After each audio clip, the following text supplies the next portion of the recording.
Untuk mengantisipasi gerakan Islamic State of Iraq and Syria atau ISIS, Gerakan Pemuda Ansor Tulungagung bersama TNI dan Polri membuat komitmen memberantas aliran Islam radikal tersebut. Seperti diketahui bahwa belakangan ini, perekrutan sebagai anggota ISIS kerap melibatkan warga Tulungagung.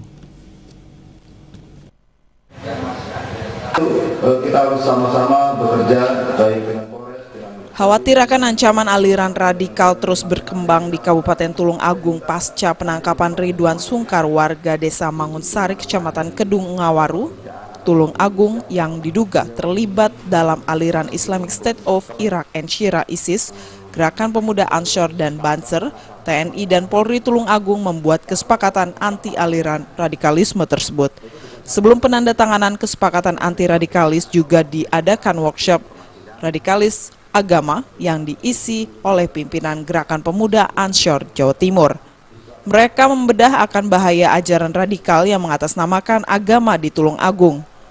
Mewakili dari institusi masing-masing hadir Kapolres Tulungagung AKBP Bastoni Purnama serta Dandim 0807 Letkor ARM Brantas Suharyo.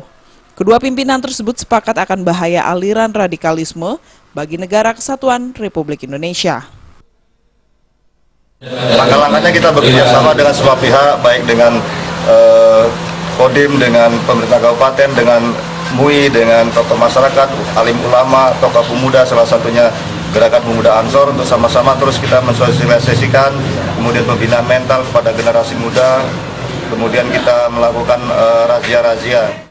Sementara itu, Wakil Ketua Ansor Jawa Timur Bidang Organisasi dan Kaderisasi Andre Dewanto Ahmad mengatakan Tulungagung merupakan salah satu daerah yang masuk dalam daftar rawan ISIS.